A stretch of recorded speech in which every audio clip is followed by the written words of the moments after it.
Good morning, this is Rabbi Shlomo Furst here, substituting temporarily for Rabbi Levitt, who's taking care of some important things for the Yeshiva.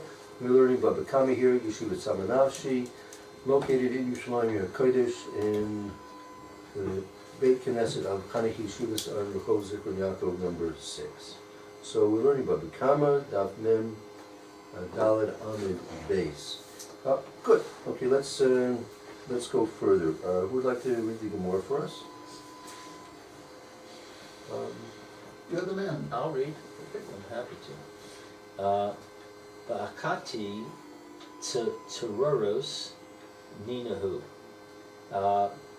Still, teroros it is. Rocks, pebbles it is. Mm-hmm.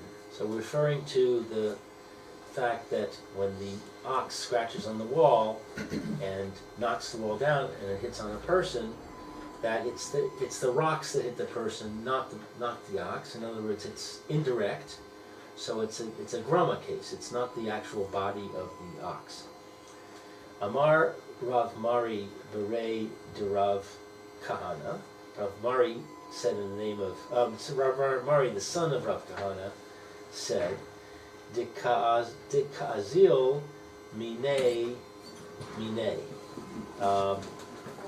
So that it's going from this, meaning that the ox is not just pushing against the wall lightly and the wall falls, but the ox is ramming into the wall and continuing to move with the wall, and so it becomes that the ox, it's more like the ox is actually doing it with his body, killing the person with his body. Right, so he's just using the wall as a like a sword. A person's taking a sword. You don't say that the sword killed the person. The sword is tzoros, right? The sword, it's an extension of the hand of the person. That's why a person's directly, even when you shoot an arrow, the arrow is considered as a direct extension of the person, right? So here also the wall is considered as a direct, because the constant pressure of the animal against the wall causing it to fall and keep falling, that's considered to be part of the animal's action itself. Good. Okay. Okay, so this was a challenge and a response. Very good. Challenge was, it's just tzoros, and the answer was no, it's a sword. Good. Tanya Kavaise de Shmuel V'tiyufta de Rav. There's a brisa which is in accordance with Shmuel and a refutation of Rav. Good. Yesh chayev b'misa uvekofer. There is a case where there's an obligation for death and for kofer. In other words, for the animal to be killed and for the owner to pay kofer. V'yesh chayev b'kofer v'patur misa. And there's a case where there's an obligation for kofer, but none for death. V'yesh chayev v'misa v'patur min hakofer, and there's a case where there's an obligation for death, but none for kofer. V'yesh patur mizeh, and there's a case where there's exemption for both death and kofer. Ha ketzad, how is it? Muad b'kavana chayev b'misa uvekofer. So if it's a muad and he does it intentionally, he's obligated for both. Muad shelo b'kavana, a muad that did not act intentionally, chayev b'kofer upater misa. He's obligated for kofer, but not for the death of the animal. And the animal doesn't die. Tam b'kavana chayev b'misa upatur mikofer. So a tam that acts with kavana, with intention, was killed, but there's no kofer. Tam shelo b'kavana patur mizeh u'mizeh. A tam that acts without intention is patur from both. So that's the brisa. V'ha nizikin shelo b'kavana, and there are damages when there's no intention. Rabbi Yehuda Mechayev, Rabbi Yehuda says that there's liability when there's damages and no kavana. But Rabbi Shimon patur, and Rabbi Shimon says no. If there's damages and no kavana, there's no liability for damages. My time. Well, what's the reason? To Rabbi Yehuda. What's the reason of Rabbi Yehuda for saying that he's liable even though there's no kavana? Yalif mi kofro. He derives it from the laws of kofir. Very good. Ma kofro, just as with kofir, shelo b'kavana chayiv, that there's no kavana, nevertheless there's still an obligation to pay kofir in the case of the muad. Af ha-nezikin, so too for damages, nami also shelo b'kavana chayiv. There's no intention, nevertheless he's still chayiv. So he's saying, just like kofir, you can pay kofir even though there's not intention. So with damages, you can pay damages even though there's no intention. Rabbi Shimon Yalif mi kitale deshur. Rabbi Shimon derives it from the execution of a shur. Ma kitale, just as we execute shelo b'kavana when there's no kavana. Just as concerning execution without kavana, patur, we don't execute the animal, even if it's a muad, if there's no kavana.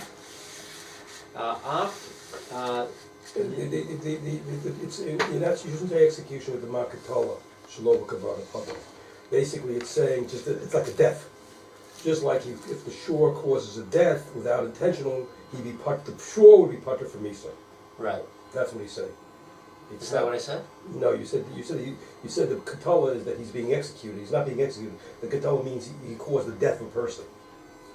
That's what the katala is. The katala is just like the death, b'shur ma b'katala, that a shore that just as the kills death somebody without kavana, right? And he's patur. I see what you're Not saying. also would turn out he'd be patur. The shore would also be patur, just like because the death is without patur, he'd be patur. Af nezikin, so too with damages, shelo b'kavana patur. He damaged but not with intention, so he doesn't have to pay. So there's no payment. Okay, so now Rabbi Yehuda, Nami also, Neilach, let him derive mikatale, from the case of katala, because we said Rabbi Yehuda derives it from the case of kofir. So now the challenge is, why don't we make him derive it from katala, just like Rabbi Shimon does? Danin tashlumin mi tashlumin. We derive from for payment from payment. If you want to make comparisons to derive certain halachas, you make a comparison from tashlumim from tashlumim. So this is Rabbi Yehuda's answer. Yeah. Don't tell me I have to make a derivation from a death case to a payment case, because I'm going to do a payment case to a payment case. Kofar is payment, and Nezikin is payment. So that's my answer. That's my refutation to your challenge. What kasha with Nezikin and the Kofar to be together? Yeah, I mean, I think Yechiel is asking like this. Kofar is in Mavid. That's And Nezikin is that's like But kanas. it's considered a damage payment. It's not considered misa of a person. Yes, It's a money thing. It's monetary. It's a monetary Yeah, thing. I think that's more or less the comparison. It's true because look, you can have tashlumim which is kanas, is kofars in some respect a kanas. So you can have monetary punishments and monetary payments, and you have monetary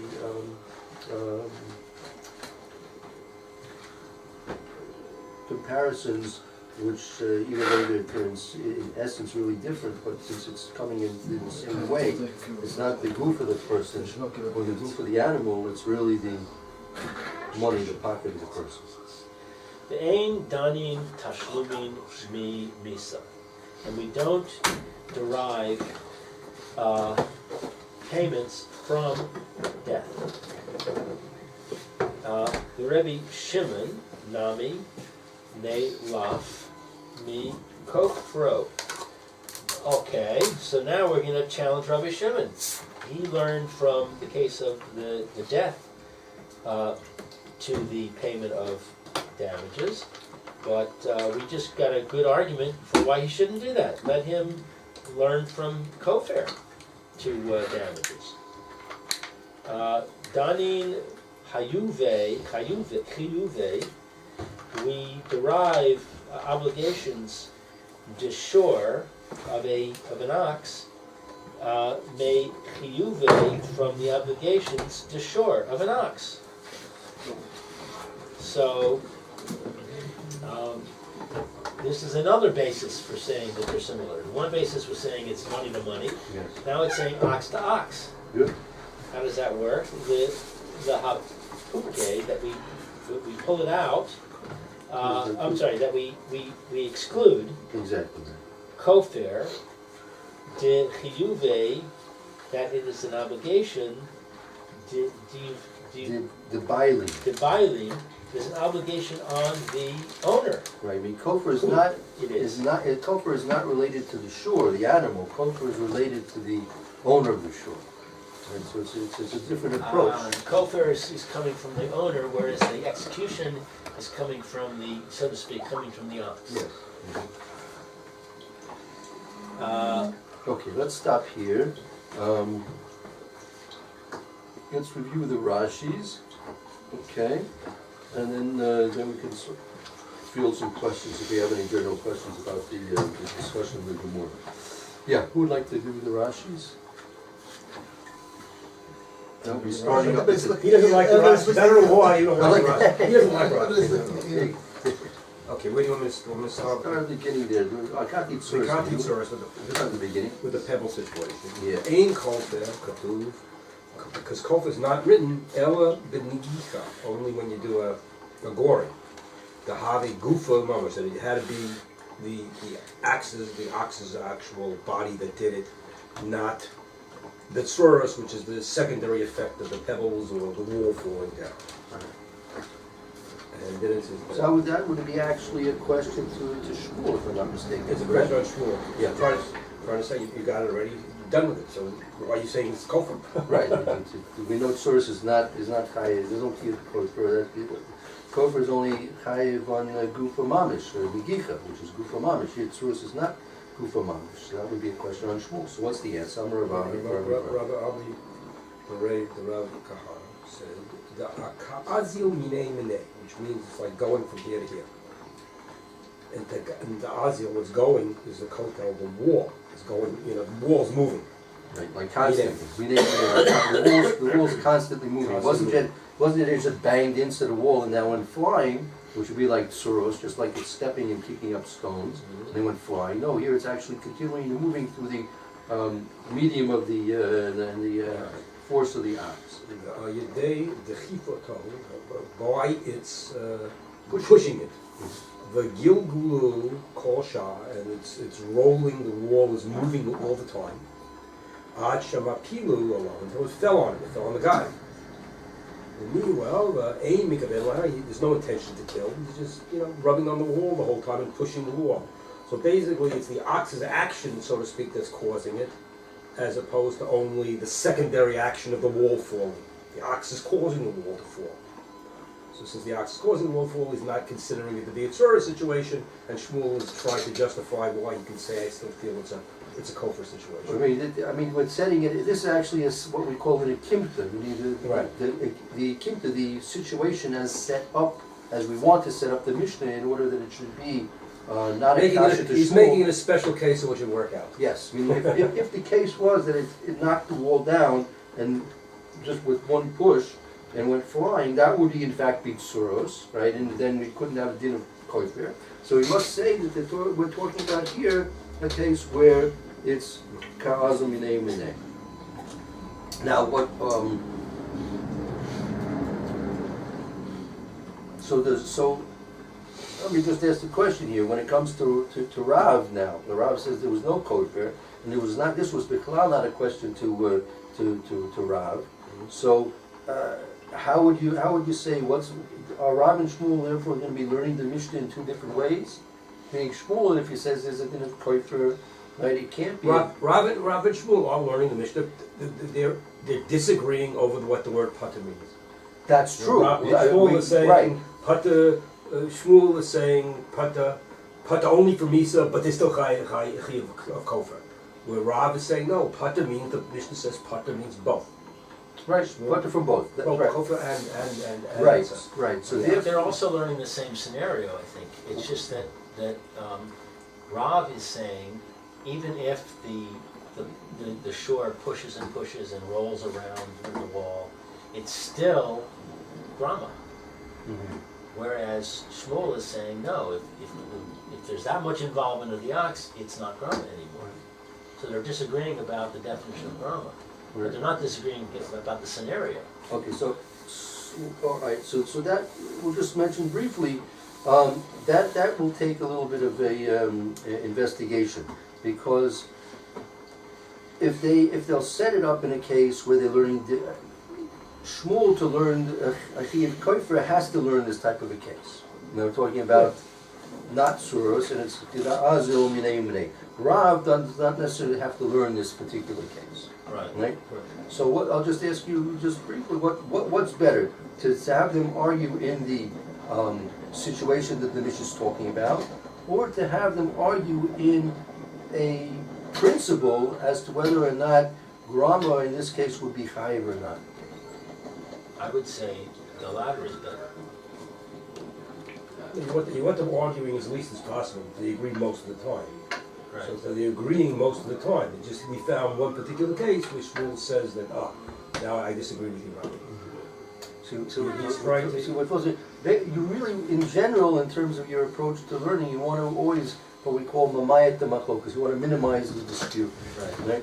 So if they're going to only be arguing about what the Mishnah is talking about, so that's someone like a technical machlokas disputing what the Mishnah is talking about. It's not like a basic principle that they're arguing about, right? So you want to say arguing about grama is worse? Will be a basic principle that they're arguing about, right? Now, but that all depends. That's what I mean. You have to, it's more than what we're going to do right now. It depends on because again, even if they're only arguing technically what the Mishnah is talking about, but there's a reason behind that as well, right? If they're arguing, there's some deep reason why there's a dispute. Right? So let's continue on, just as I mentioned that point. So now the Gemora went on and said, Tiyuf the Torah. We have a Tana Kavasi L'Shmuel. We have a brisa which is a support to Shmuel, and it's a refutation to Rav. Let's continue with the Rashis. Chayev b'kofa u'patamin hamisa, which is the opinion of Shmuel. The darshin that he darshans, kofa. No, it's the opinion of everybody.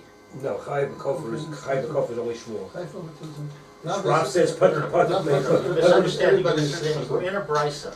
Right. The brisa tells us there's 4 cases. Right. And Everybody agrees that there are 4 cases. But he's saying the whole brisa is. It says this brisa. That's the whole point. The whole brisa it starts Tanya Kavaiti the Shmuel. The brisa goes according to Shmuel, and it's a refuta on Rav. It's a refutation on Rav. Correct, but we have not gotten to the place where it's going to explain the refutation. All we're doing now is we're stating the basic brisa, which gives us 4 cases, 4 general cases, and we're defining those 4 cases. Everybody agrees on the 4 cases. But so this Rashi is just... But the 4, it doesn't just say the 4 cases. It gives you the 4 cases. It gives you the results of the 4 cases, and there's a difference in one of those cases. Right, 3 out of 4 they the agree. sentence we're talking about now is the definition of one of the cases. No, it says Chayev b'kofa. chayiv b'kofer can only be Shmuel. What Shmuel doesn't hold chayiv No, b'kofer. Shmuel definitely agrees that there is a case when you're chayav for kofir and you're not chayav for misa. Right. Everybody agrees to that. No, Rav does not agree to that. Rav says there is no chayiv b'kofer on that. Let's take a look. There's a Rashi. Turn the page back for a moment. Right, you have the wide lines. You have the third line in the Rashi there. Rav Omer Potem Mazeh Mazeh. Have that right there? Want to read that? Potem Mazeh Mazeh. No, the wrong thing. Third line. Oh, up here. Oh, Yeah. I thought you were done. No, that's Tosfos over there. You can read Right here? you can read the chayiv I one got before it. that too. I got Oh, it. you want to read? Okay, go one before Read that. the one before, which is actually a repeat on the next page. Go ahead. You want to read it? Pater mimisa. Exempt from death. No. Read it. What? Okay, well that's they both agree. Okay, go ahead, read it. You can start there. Deha lo niskavein, that here there was no intention. De amrinan, that we say the command further on ayin bet. That's the Amid base. The second. Amid The base. second side of the page. Okay. Kemisas ba'alim, in the case of death of the owners, Right. im harag, if he gored, If he's killed, if he killed, if he killed, I mean, this is talking about the biling. If the owner is killed, if the owner is killed, kan, Cain. Cain. Likewise, misas hashor shaharag. Oh, in a case where the owner would be killed because he did something, if the shore does the same thing, the shore is killed. Right? right. Okay. B'chayev b'kofir, and he's obligated in kofir. Did the rishona, did the The darshinan that we derive Good. kofir, if kofir, there's a payment of kofir, lahavi, to bring shalo b'kavana, and it's not b'kavana. I mean, that pasuk, those words in the Torah, im koifer, that unquote, that's to lahavir shalom. That's to teach us halacha if there was a killing without kavanah. That's just the derivation of the source of the halacha if it's kills below kavanah. This is what we According need to now. Shmuel. Okay. Yeah, this is according to Shmuel. V'Rav Amar Pater Mizeh u'Mizeh. Rav says he's pater from both kofir and death. Darish, that we derive, that he derives, Rava derives, La'el, from above. Hashor, the ox, Yiskal, he is stoned, the gomer, etc. The ox is stoned.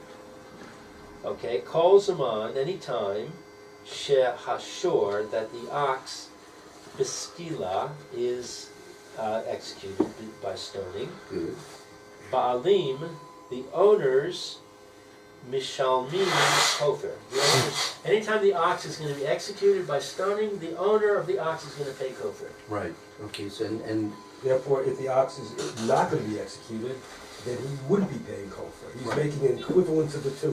Pater Mazer makes Pater Mazer They Mazer. go together. The skila goes Kofar together is with the kofar. kofar. That's Rav's opinion, Right. which he Right? got from Rav. Unlike Shmuel's opinion, where Shmuel darshans the parsha, the im kofar, that wouldn't be necessary. The extra word im, he's darshaning from that the kofar applies also on an ox, not the skila, but the ox can have kofar without skila. So that's Shmuel's opinion. Right. So we see from this Rashi that Rashi explains it clearly. That Rav, when he says Pater Mazer Mazer, because Kolzman Shesur B'Skila, then the Bailim, right, are Mishalim Koifer. And from the opposite you learn as well, that if there's no, right, Skila, there's no Koifer. Right? Now let's just bearing that in mind, now let's go look back at our brisa, right? Like we said that Tanya, Tanya, Yirasi Yishmol, Kugli Rav, Yesh Chayiv Misa. Go ahead. Let's review this again. Yesh Chayiv Misa uva kofir. There's a obligation of Misa and kofir. Now, what would you say? Rav and Shmuel both agree about a case like that? Yes. Yes, right? No, it says Yesh Chayev B'Kofer Upatim Misa. No. With the first one, there's Yesh Chayev B'Misa U'B'Koifer. Yesh, which one are you starting with? The very first one. Yesh Chayev Chayev Misa uva That's like kofir. Rav. That's both. That's not like Rav.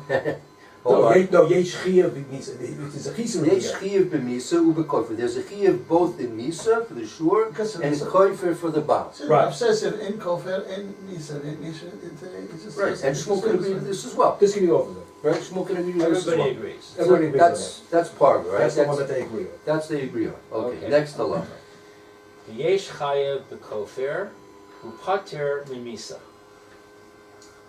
So that's the one you're going to say Shmuel doesn't agree with, Right. That's Shmuel saying this now. right? Right, And Rav not saying. right. Yesh That's Chayev why B'Misa, it's U'B'Koifer. Kavatye the Shmuel, that it goes according to Shmuel, but it's a contradiction to Rav. That piece is the contradiction to Rav piece. Rav doesn't hold this Kofer. And when you have Pater of Misa, Pater of Misa must go hand in hand. Good. Yesh Chayev B'Misa U'Patir B'Koifer. Rav says if there's Misa, there's kofir. Right. And we said conversely, if there's no Misa, there's no kofir. Mhm. This says there's kofir and So there's a case No of Misa. Misa. There's a Kofer with Misa, right? no, this is kofir and no Misa. Was it- Right. Yesh chayev b'kofir upatur mimisa. That's what the one we're on, right? Yeah, fine. Okay. So Rav would disagree with this. Right. Right. Read the Rashi on it. That's the point that you made before. Right. Read the Rashi on it. They go to Read the right. Rashi Okay. on So now the Rashi. the third line. Rashi. Chayev B'Kofer. Chayev b'kofir upatir min hamisa. The darshinan that we derive kofir, im kofir, if there from the phrase in the Torah, if there's kofir, v'hayinu kavaisa, and it is like him, to Shmuel. It's like Shmuel. Right. So that's only Shmuel. This is like Shmuel. Right. And not Rav. Yes, Okay. and Rashi's there to help us out. He's saying specifically what we need to know. Right, so that's where, since this Bryce is now turning out to be like Shmuel, and it's not, so that's a Tanakavasa de Shmuel, and it's a Tiyut to Torah. We have a question on Rav based on this statement. So of we have a Bryce. problem with Rav because Rav seems to be contradicting a Bryson, Yes, which he's not allowed to do. shouldn't do that, right? That's true. Okay. Well, So that's why it well, says let's this try- is a, Excuse me? Was it? That was the point of what was above it, though. That the question is, this Brisa was talking about, a special case of it. But they both darshan it. They both darshan it. They get from a different space. No, again, Rav has his opinion, which was, but then Rav has a difficulty with the Bryce. Right. Okay, he's gonna have to somehow, sometimes it's He's gonna just have to get out of it. Sometimes it's Yufta, it's a kasha. Sometimes it's Yufta, sometimes the Gemora says Tiyufta to Rav, Tiyufta, meaning that there's a kasha to Rav, and it's a Tiyufta, and it's a kasha, right? And sometimes it's Tiyufta to Rav, it's a Tiyufta to Rav. Rav could have an answer, but the Gemora doesn't tell us what the answer is. Sometimes even if it's a Tiyufta to Rav, Tiyufta, sometimes there could be answers, but the Gemora didn't agree. Because that's also a way of the Gemora telling us that we're going towards Shmuel, we're not going towards Rav. can one answer be that Rav didn't know this Bryson? The Amoraim did not necessarily have to know all the Bryces, correct? They did not have to know them. Mishnayos, they had to know Mishnayos, 100% they had to know Mishnayos, but they weren't obligated to know all the Bryces. So, Okay. So we want to continue with the Rashis? You were reading the Yeah. Rashis. Well, the next Rashi continues in the next case. So that's after the 4 cases. We agree that, well, no, we don't agree. They disagree. But the fact is, we went through the 4 cases, and we have the 4 cases, and the 4 cases, 3 out of 4, Rav and Shmuel agree. This is the 1 case. The 1 out of the 4, Rav and Shmuel disagree. And then after it goes through those 4 cases, between the split between a Tam and a Muad and the Kavana or no Kavana, which gets you the 4 cases, then it's going to change his tune to start talking about Nezikin now. And now for the Nezikin, we don't talk about Rav and Shmuel anymore. We're going to talk about Reb Yehuda and yet Reb Shimon. So let's start that's what we're now going to do the Nezikin case. Now, if we're going to, the Nezikin, the Shalom Kavana. Right, so now it shifts to a case of damages, Of right? damages. Rather than the case of Misa. Okay, so the Nezikin Shalom Kavana is back to this is the Gemora. Shalom Kavana, Reb Yehuda Mechayev, and Reb Shimon makes Pata. Okay, so they disagree. And now the reason, my time in the Reb Yehuda Yalif make Kofro, he learns from Kofa. Ma Kofer Shalom Kavana, just like Kofer, when you don't have a without Kavana, you do Osh Chayev, which is the same as actually Shmuel there. Af HaNezikin Nami Shalom Kavana Ubichai. He holds the Nezikin, goes in the same category as Kofer. And Reb Shimon, which is actually going more according to Rav, Yalif, he learns it from the death of the animal.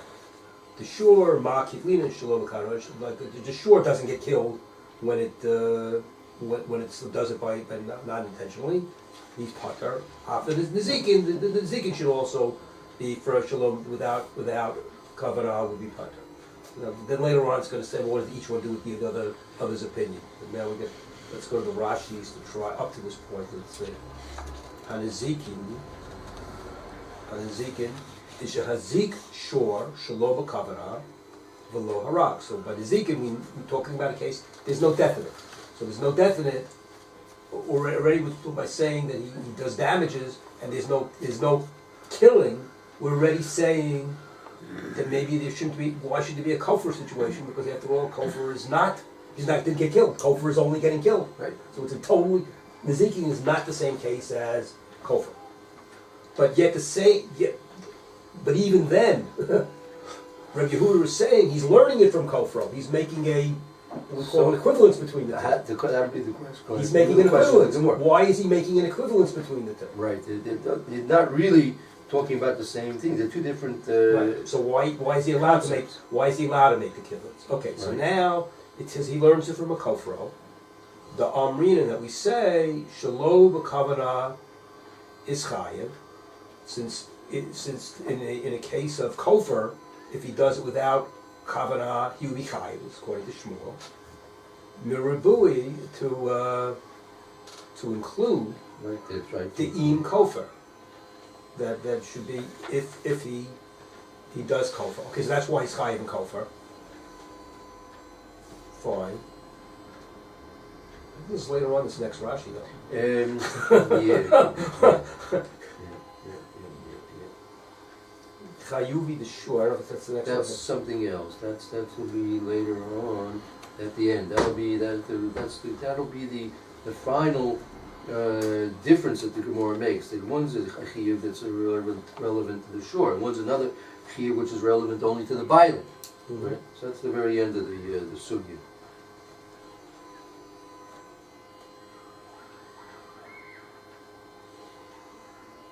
Okay, so first of all, I'm just trying to we had the brisa, and the brisa was a Tana Kavaisa the Shmuel and a Tiyuk the Torah. Fine, very good. Now, you have V'hanazikin Shelo B'Kavana. So what is the Gemara's kivun here? What's the Gemara's strategy? What's the Gemara's goal at this point in bringing this down? V'hanazikin Shelo B'Kavana, right? What's the Gemara doing at this point? We just at this point we've established that there's a brisa which is a support to Shmuel and a question to Rav. Fine, good, okay. Now, what's this next point? Is this a continuation of the brisa? No, because it says Vahanazikin. That's an introduction to a question. Vahanazikin. Nobody's dead now. It says Yeah, here in the, right. in the art scroll, the Brisa continues with a dispute regarding liability for an unintentional injury inflicted by an ox on a person. So this article is already, there is a condition of the Brisa, but does that have anything to do with Rav and Shmuel at this point? No. Well, you could say that Yehuda's supporting. That's It's getting that, it's saying that correct me if I'm wrong in this. Go ahead. Okay, so I can take a guess at it, okay? You Sorry. guess, well, look, like I say, I haven't been, I didn't prepare this, so My guess at this, yeah. okay, is that Rav and Shmuel are Amorai. Rabbi Yehuda and Rabbi Shimon are Tanayim. So we're trying to bring this case back to a Tanaic dispute as opposed to making an Amoraic dispute. So each one is basing it upon his Tana. Right. Shmuel is basing it upon Rabbi Yehuda to show my case, because he says, look, in Ezekiel he agrees with me, so therefore in Kofar he agrees with me. Right. And Shmuel and Rav is saying no, but Shimon says he's pata, and I go like him. So each one has a Tana that they're trying to base their reasoning from. They're trying to learn the Kofar situation from the Ezekiel situation that was already decided earlier in the time. Right, so a support to each one would come perhaps from Rabbi Yehuda or from Rabbi Shimon. Rabbi Shimon, right. And at the end, it's trying to say, it seemed like the end was more or less that the end is trying to say, well, wait a second, each Tana can give the opinion of the other, because that's why they backtrack and say, no, he also learns from. Right. So they tried to say, no, the Rabbi Yehuda didn't learn only that, he learned my way, he learned it both ways. And so Rabbi Shimon also learned it both ways. So therefore, maybe it's not exactly a 100% comparison anymore. Right. So that if so, that kind of leads me to question when did the Gemora actually establish the Tziyuf the Torah? Meaning, if we're learning that this Nezikin is a continuation of the Brisa, and that continuation is brought here as some relevance to the Tziyuf to Torah and the Tanakavasi to Shmuel, right? So where in fact is the Tziyuf to Torah? We had this statement already previously, the very beginning. That was not like Shittis Rav. Well, I'm going to take the devil's advocate position, Okay. and I'm going to say that we already had the Tiyuf to Rav. Okay. It says that the following Brisa is a Tiyuf to Rav, Good. and we've already done that. Good. That's the first part of the Brisa. Okay. Now we're reading the second part of the Brisa, which has nothing to do with Rav and Shmuel. It's simply a discussion of a different issue, which is Rabbi Yehuda versus Rabbi Shimon, as it relates to damages. So that's gonna be the question. We could look many times the Gemara doesn't quote the whole Brisa, doesn't quote the whole Mishnah, right? If the Gemara is quoting the whole Brisa here, right, we can say one of two things. It's just simply brought down. Once we brought the beginning of the Brisa, we brought it down the rest of it. It has no relevance to Rav and Shmuel, or maybe it does have relevance to Rav and Shmuel. I'm not at this point. I'm not sure. I don't know. If you're not sure, I'm not sure. I'm not sure either. I just like to argue. So look, when you see Rabbi Levitt in Yerushalyim, you can ask him what his opinion is. Everyone should have a fairly good forum.